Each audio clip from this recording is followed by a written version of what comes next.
Warahmatullahi wabarakatuh. Waalaikumsalam warahmatullahi wabarakatuh. Puji syukur kita hadirkan kehadiran Allah Subhanahu wa taala karena pada malam hari ini kita masih diberikan rezeki kesehatan, rezeki nikmat iman Islam, sehingga kita masih bisa berkumpul seperti biasanya di pengajian majelis tahlim kita setiap malam Jumat. Salawat serta salam tak lupa kita aturkan kepada junjungan kita Nabi besar Muhammad sallallahu alaihi wasallam.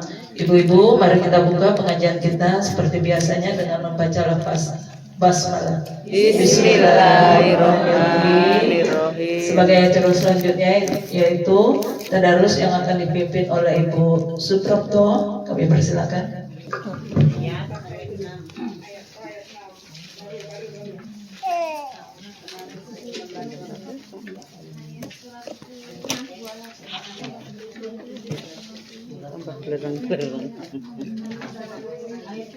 Yuk, kita kan gereng-gereng balik. Nah, sekarang ayat ke-7 ya Bu ya.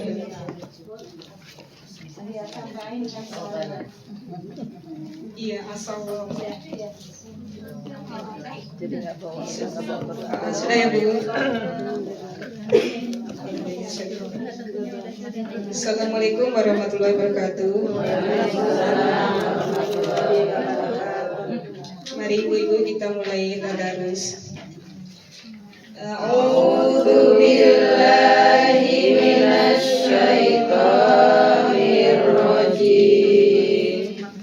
Bismillahirrahmanirrahim. Waalaikumsalam warahmatullahi wabarakatuh. Terima kasih kepada Ibu Suprapto. Acara selanjutnya yaitu kultum yang akan disampaikan oleh Ibu Haji Nana. Kepada Ibu kami persilakan.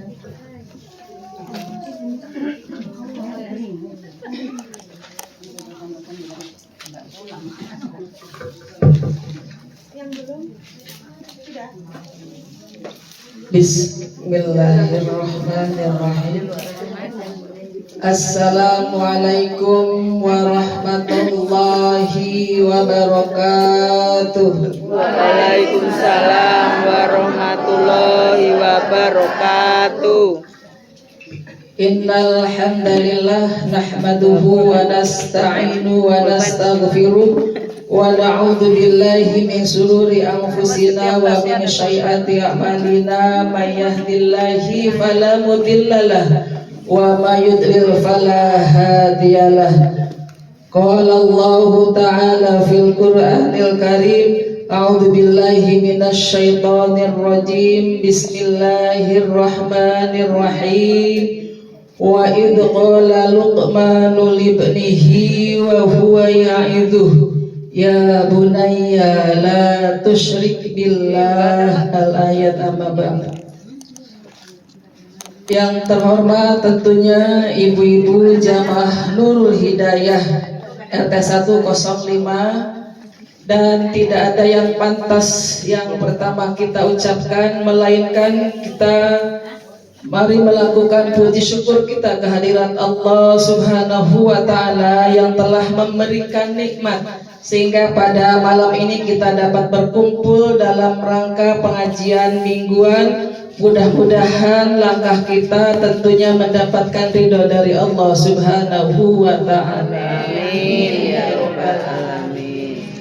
Dan salawat serta salam marilah kita sanjungkan kepada baginda Nabi besar kita Muhammad sallallahu alaihi wasallam dan para sahabatnya, para tabi'ut tabi'in dan para pengikutnya sampai yaumil qiyamah. Amin. Amin ya rabbal alamin. Ibu jamaah rahimakumullah, sebelum ke masalah materi tentunya bahwa RT kita pada hari ini lagi berduka dengan meninggalnya sahabat kita, sahabat jannah, sahabat pengajian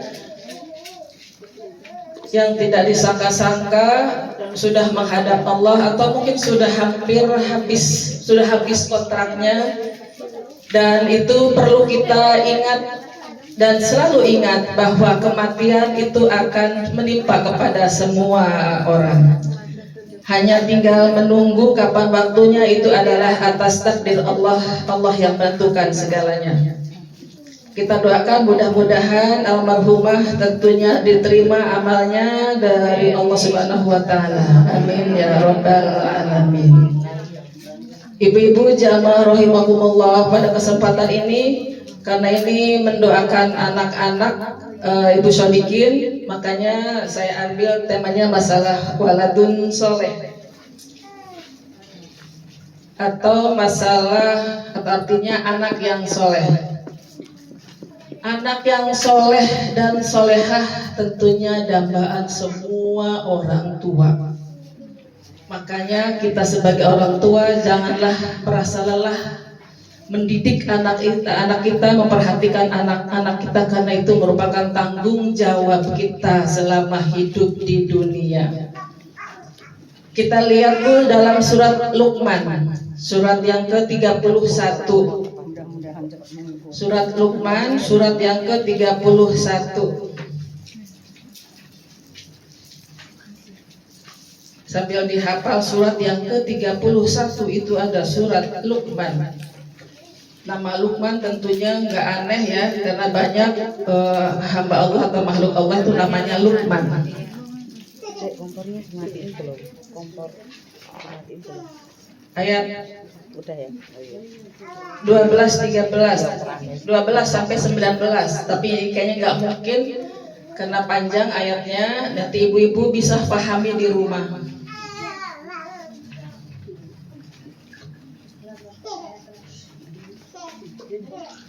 Saya bacakan dulu Bu sambil ibu mencari surat Luqman ayat 12.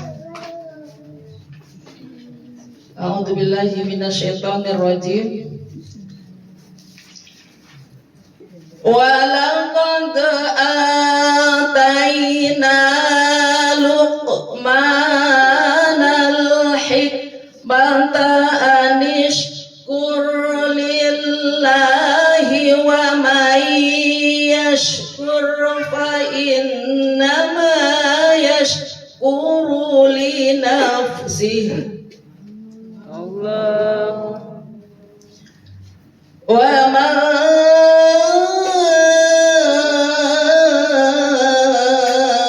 kafara fa inna Allaha ghaniyyun hamid.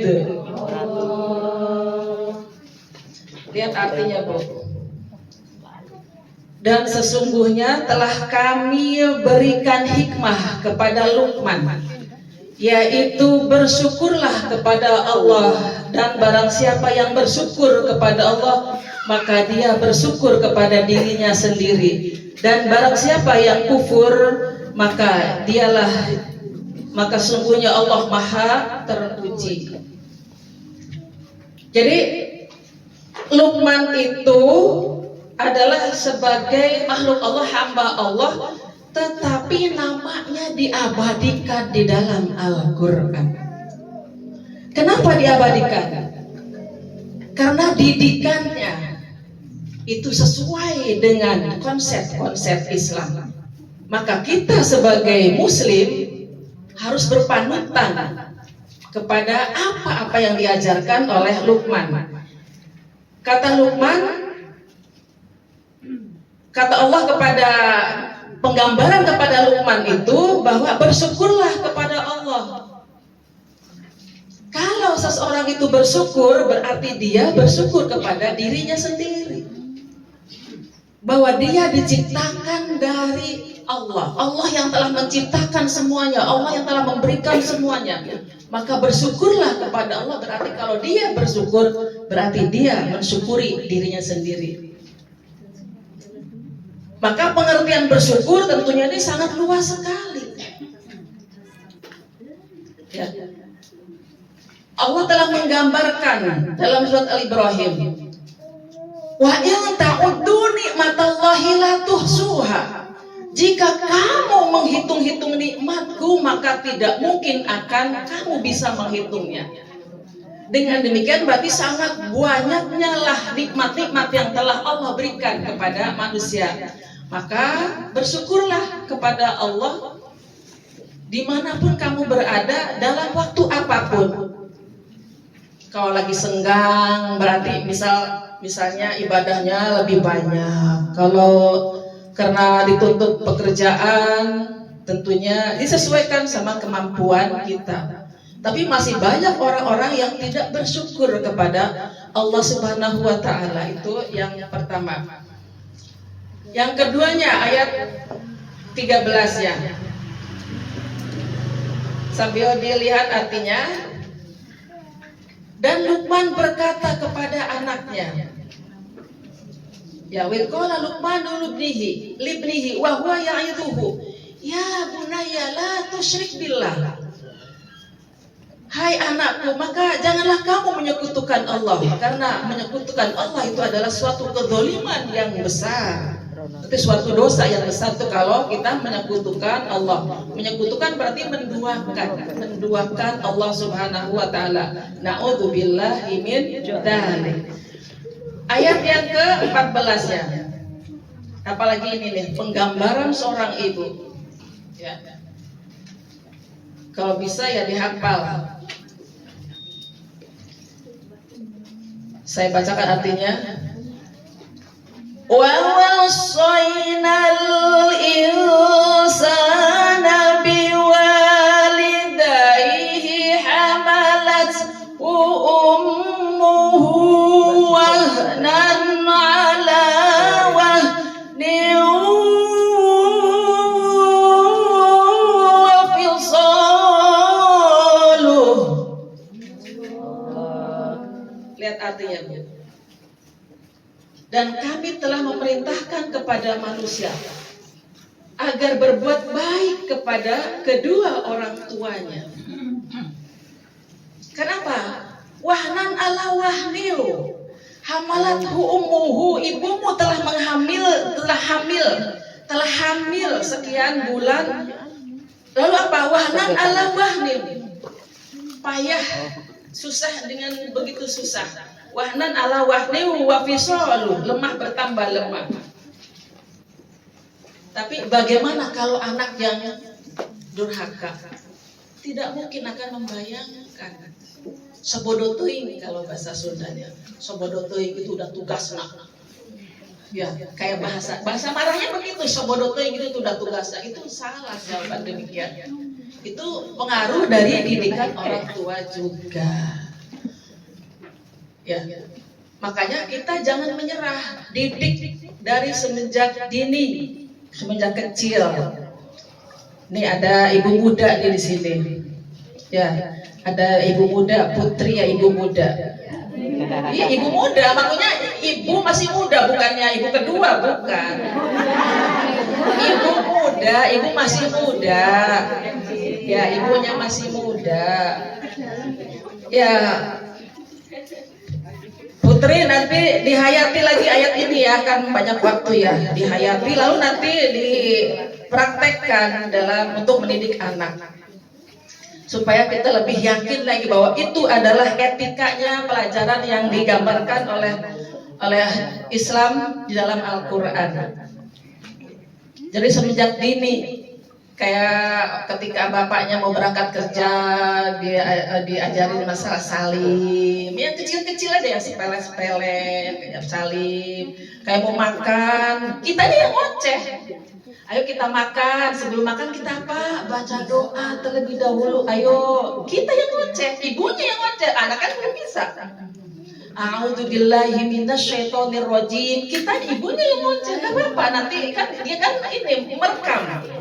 Ya, mendengarkan. Jadi bayi itu bukan berarti dia nggak ngerti, dia ngerti, cuma belum bisa mengatakannya. Makanya ya sesuai dengan umurnya. Kalau misalkan udah bisa ngomong berarti harus mengucapkan. Ya Putih ya. Iya, jangan merasa lelah terus, itu adalah suatu ibadah, dapat pahala kalau kita melakukannya dengan ikhlas. Ya kembali ke ayat tadi, wahnan ala wahni wa fisaluh. Lalu perintah apa lagi? Anishkurli wali walidaika. Maka bersyukurlah di situ, perintah untuk bersyukur. Ya.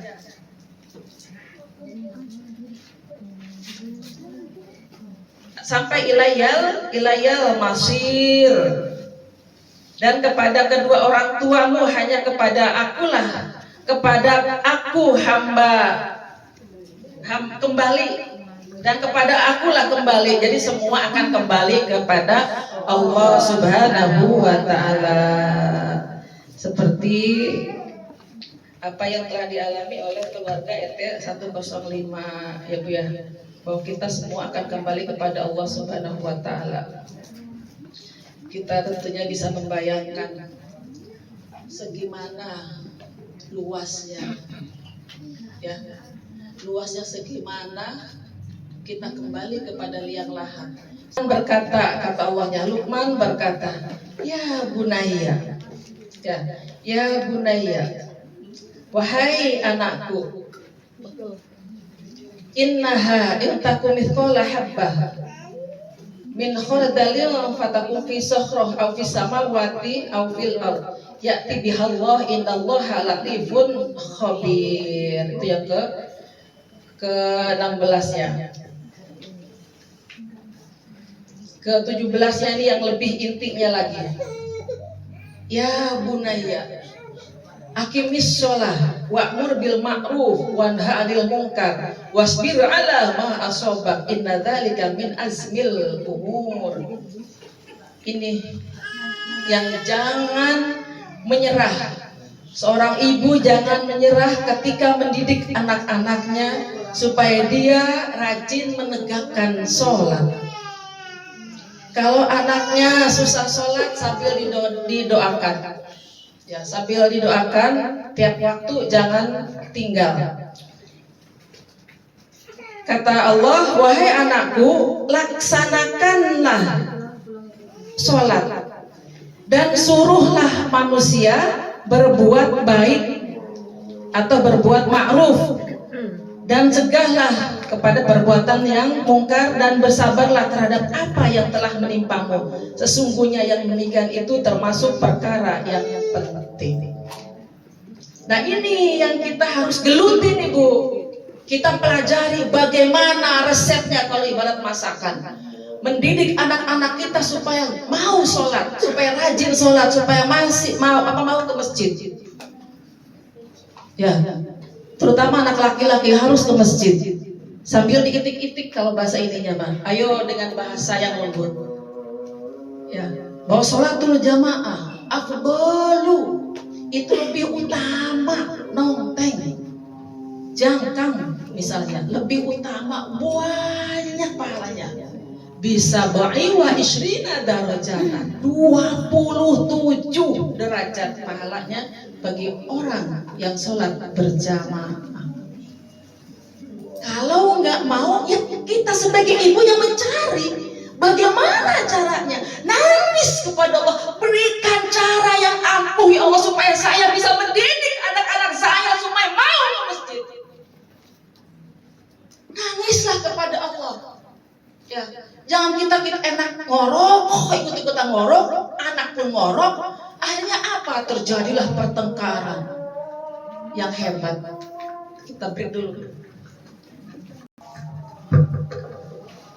Sedikit lagi Bu.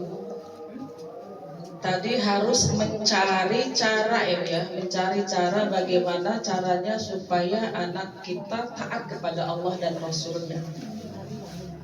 Jadi apabila anak kita itu susah, tentunya diajak ngobrol, diajak kenapa dibangunnya susah. Pasti itu tidurnya malam, kenapa tidurnya malam. Dan kita harus memperhatikan juga dari cara tidur anak-anak kita gimana. Kalau udah lewat jam 11 itu jangan dibiarin. Karena apalagi anak-anak, kita aja kalau misalkan tidur jam 11 atau jam 12 pasti gak bisa bangun jam 3. Pasti bangunnya siang. Nah, apalagi anak-anak. Makanya dari cara tidur itu tentunya harus diomongin sama anak-anak kita. Terus kalau anak-anak kita misalkan susah sholat, ya sama diobrolin juga. Kenapa? cari caranya supaya dia rajin sholat. Terus kalau misalkan asal sholat itu pun harus jadi pemikiran kita. Kenapa? Misalkan sholat dohor, kita perhatikan sholat dohor misalkan maunya jam 2, sholat asar mau jam 5, padahal dari jam 4 sampai jam 5 itu ada misalkan. Ya itu perlu juga dipertanyakan, dicari solusinya. Bagaimana caranya supaya anak kita itu jangan asal sholat. Yang pertama tentunya kita contohkan dulu, kitanya jangan asal sholat, kitanya harus awal waktu sholatnya, berikan contoh dulu yang baik kepada anak-anak kita. Jadi kalau misalkan anak-anak kita protes, kalau melihat kitanya benar, nggak mungkin dia protes. Tapi kalau misalnya kitanya asal sholat, ya berarti pasti protes anak kita pun. Wong ibu juga sholatnya jam 5, wong ibu juga misalnya baru sholat, ya pasti kan ke sana. Jadi jadilah suri toladan yang baik untuk anak-anak kita, segi apapun sholatnya, ucapannya, supaya anak-anak kita mencontoh kita dengan yang baik pula. Terus tadi wasbir alama asoba, perintah untuk bersabar. Kalau kita merintah anak untuk sabar, kita contohkan dulu, berarti kita harus lebih sabar yang ekstra. Jangan suka ribut di depan anak-anak, itu kan bisa pengaruh ke sifat anak juga. Jadi kalau misalkan urusan pribadi berdua, jangan sampai kedengaran anak-anak. Jadi di mata anak-anak mah kita aman, sentosa, damai, gak ada masalah. Ya, walaupun kita banyak kemelut, problema hidup itu biasa. Manusia kalau hidup di dunia tuh harus berani menjalankan apapun kejadiannya, apapun masalahnya, bahwa itu adalah problema hidup. Makanya jangan condong kepada duniawi, bahwa kehidupan dunia itulah perlunya banyaknya ribut. Tapi impikan surga yang penuh dengan kenikmatan. Wasari'u ila magfirah min rabbihim wa jannah arduha samawati wal ard uiddat lil muttaqin. Disediakan surga itu untuk orang-orang yang bertakwa. Kita punya impian, yaitu berada di surganya Allah Subhanahu wa ta'ala. Amin ya rabbal alamin. Ada satu hadis, satu lagi. Qala Rasulullah sallallahu alaihi wasallam, Ibnu Adam, qala Ibnu Adam, apabila manusia itu meninggal, semuanya akan hancur, akan hilang, akan lenyap. Tapi illa min thalathin, 3 perkara yang selalu menemani kita dunia akhirat, terutama akhirat. Yang pertama yaitu sedekah jariyah. Yang namanya sedekah apa saja? Ada yang mengartikan sedekah itu wakaf. Kalau orang yang sudah mewakafkan suatu tanah apapun, diwakafkan, udah pahalanya akan mengalir sampai yaumil kiamat. Ya, alhamdulillah orang tua saya tuh yaitu punya yayasan, alhamdulillah sudah punya wakaf. Tapi anak-anaknya belum. Itu yang jadi problema ya. Mudah-mudahan bisa. Amin ya. Yang keduanya yang mengalir, yaitu apa? Ilmu yang bermanfaat. Para guru yang ikhlas, para ustadzah, pokoknya semua para guru yang memberikan ilmunya lalu manfaat kepada orang yang mendengarkannya, bahwa itu sebagai amalan yang soleh sampai yaumil kiamah, juga mengalir walaupun orangnya sudah meninggal. Yang terakhir ya doa, yaitu waladun soleh. Yang impian kita nih, kita pengen mempunyai anak yang soleh, ya impiannya punya anak yang soleh. Makanya ya Bu, saya walaupun nggak punya juga itu, pokoknya kamu masuk pondok semua. Ya bahasa ininya ya, itu Anda memimpikan punya anak yang soleh, yang mendoakan orang tuanya tanpa kenal lelah, tanpa disuruh-suruh lagi. Kan itu adalah mudah-mudahan dengan pendidikan 6 tahun, walaupun Apalagi waktu anak yang pertama itu Sodikin sampai saya utang. Ya itu yang selalu mendoakan orang tuanya. Misalkan nih kayak malam Jumat. Kalau anak soleh itu nggak usah disuruh-suruh lagi. Ini malam Jumat harus kirim doa untuk orang tua, untuk kakek neneknya misalkan. Jangan lupa baca Yasin. Kalau orang tua hanya mengingatkan saja. Jangan lupa baca Yasin ya. Tapi mudah-mudahan dilakoni bahasa sini ya Ibu ya.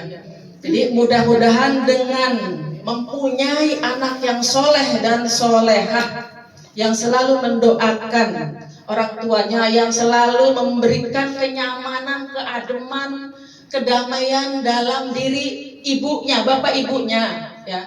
Makanya jangan lupa itu doanya setiap sholat, mendoakan anak-anak kita supaya jadi anak yang menjadikan kedamaian dalam kehidupan orang tuanya. Ingat Bu, doanya apa Bu? Ya Rabbana min azwajina wa dzurriyyatina qurrata a'yun. Jadi ketika mengucapkan qurrata a'yun, silahkan menangis. Qurrata a'yun itu adalah suatu kedamaian. Qurrata a'yun waj'alna lil muttaqina imama. 3 kali, kalau bisa 3 kali. Jangan sekali. Pelit kalau sekali itu pelit. Ya barangkali doa kita ini belum didengar oleh Allah, makanya 2 kali, 3 kali, jadi harus yang ganjil karena Allah maha ganjil. Begitupun doa yang dalam surat Bani Israilnya, Robbi'j'alni muqimas shalah wa min dzurriyyati rabbana wa taqabbal du'a. Nangis sama Allah, nangislah sama Allah supaya didengar. Ya, supaya itu pun 3 kali, jangan sekali. Kalau kita punya anak-anak yang mempunyai problem, kalau sekali ya itu, takutnya nggak didengar oleh Allah. Sambil dibaca, dipuji Allahnya, bahwa Allah tuh maha mendengar supaya doa kitanya didengar. Ya Sami, ya Sami, ya Sami, ya Sami. Sambil merintih. Allah itu suka pada rintihan hambanya. Cuma kitanya apa? Angkuh, nggak mau merintih. Seolah-olah kita perkasa bisa, padahal kita butuh atas pertolongan Allah Subhanahu wa Ta'ala. Mudah-mudahan sedikit kaitannya dengan anak soleh ya Bu ya, mudah-mudahan menjadi bekal terutama untuk yang ibu muda ya, sambil dihayati ini dipelajari lagi karena ini panjang ayatnya, supaya kita lebih yakin lagi, lebih dipelajari dan diamalkan, diaplikasikan di dalam kehidupan sehari-hari. Mudah-mudahan kita tentunya mempunyai anak yang soleh dan solehah sebagai dambaan kita semua. Kurang lebihnya tentunya kami mohon maaf.